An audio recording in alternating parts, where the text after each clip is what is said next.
कार्यालयासमोर हा. आम्ही जिल्हाधिकारी कार्यालयासमोर रिपब्लिकन पार्टी ऑफ इंडियाच्या सर्व पदाधिकाऱ्यांच्या वतीने आज आम्ही बसलेलो आहोत, धरणे आंदोलन धरलेलं आहे. त्याचं कारण म्हणजे असं की आम्ही गेली 3 महिने जिल्हा परिषद विभाग व पीडब्ल्यूडी खाते यांच्या आणि सिव्हिल सर्जन यांच्याकडे पत्र व्यवहार करतोय, पण यावर या कोणत्याही अधिकाऱ्यांनी आज तागायत काम केलेलं नाही. सर्व निवेदनाला कचऱ्याची टोपी दाखवलेली आहे. तर त्यातले एक मुद्दे तुम्हाला सांगतो. जिल्हा परिषद मधील आरोग्य विभागातील अरुण गुरव हा सहाय्यक म्हणून त्या ठिकाणी काम करत आहे.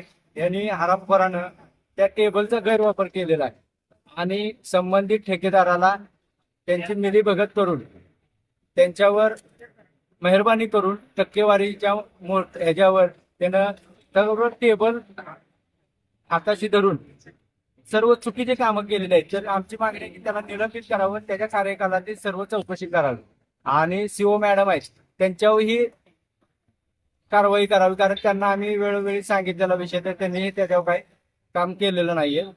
तरी ती मागणी. दुसरी मागणी आहे संभाजीनगर येथील जो कॉन्क्रिटीकरणचा रस्ता झालेला आहे हा एस्टिमेटच्या विरुद्ध झालेला आहे. त्यामध्ये कॉन्क्रीटचं निकृष्ट दर्जाचं झालं आहे. त्या साईडला साईडचे फेवर्स बसवलेले नाही. त्या साईडला असणारी गटर एस्टिमेट बंदिस्त गटर आहेत, पण ते न बांधता पूर्ण बिल काढलेलं आहे. आणि नरबट रावसाहेब जे आहेत पीडब्ल्यूडीचे की त्यांना विचारलं तर ते म्हणतात की आमदार महेश शिंदे यांच्या फंडातून आहे आणि त्यांनी सांगितलं तेवढंच काम केलेलं आहे. एस्टिमेट प्रमाणे काम करावं, नाही तर एस्टिमेट कमी करून घ्यावं. ठीक आहे, ठेकेदार पोसायची पद्धत चालू झाली का इथं. दुसरा विषय जिल्हा परिषद काम वाटपाची आहे. काम वाटप समिती सभागृह कक्ष ते आता नवीन जे कॅबिन आहे त्या कॅबिन मध्ये एवढा अफाट पैसा खर्च करायचा चालू आहे की ते बेधुंदी कारभार चालू आहे. त्याचं वाटेल कसं चाललेलं आहे, त्याला मनाला वाटेल ते कॅबिनचं काम चाललंय, सगळं म्हणजे बेधुंदी कारभार चाललाय मनाला. तर त्यासाठी त्यांच्यावरही कारवाई झाली पाहिजे. दुसरा विषय आरोग्य विभागातलाच आहे. मनोज पवार खामकर, श्री सुहास जाधव यांच्या कामकाजाची लेखापरीक्षण व त्यांचं ऑडिट करावं. त्यांनी ही सर्व टेबलावर बेकायदेशीर कामं केलेली आहेत, तर त्यांच्याही कामाची सखोल चौकशी करावं, त्यांना निलंबित करावं.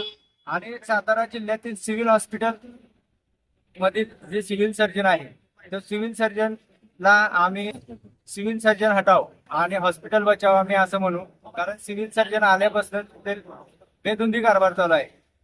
स्वच्छता नाहीये, परत डॉक्टर उपलब्ध नाहीत, ज्याला वाटेल तसं येतात, ज्याला वाटेल तसं कामं करतात. सिव्हिल सर्जन उपलब्ध होत नाही, त्याला सांगितलं तर आता तिथं मोठा घोटाळा म्हणजे काय, जे मेडिकल सर्टिफिकेट जे आपल्याला सिव्हिल हॉस्पिटल मधनं मिळतं वैद्यकीय बिलं म्हणावं हे, तर त्यामध्ये टक्केवारीच चालू आहे. त्यांची टक्केवारी देईल त्यांची कामं पटदिशी होत्या, जे टक्केवारी नाही देणार त्यांची कामं होत नाही.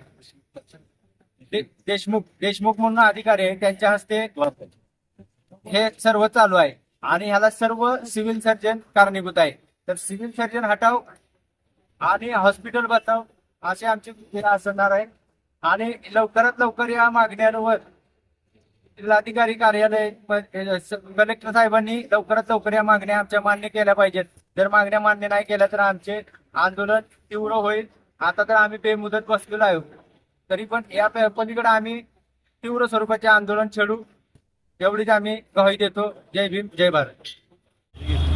सर्जन हटावून सिव्हिल बचाव ही आमची मागणी आहे. आम्ही ही मागणी यासाठी करते, कळकळीची विनंती आहे की सिव्हिलमध्ये खूप गोंधळ आहे, काळा गोंधळ आहे, टक्केवारींच्या बाबतीचा गोंधळ आहे, पेशंटची गैरसोय होत आहे, घाणीचं साम्राज्य साठलेलं आहे. तर हे सगळं काम सिव्हिल सर्जनचं आहे की कुठल्या वॉर्डमध्ये काय कंडिक्शन आहे त्याचा त्यांनी अजून चौकशी करावी, त्यांची देखरेख करावी, लोकांना आदेश द्यावे.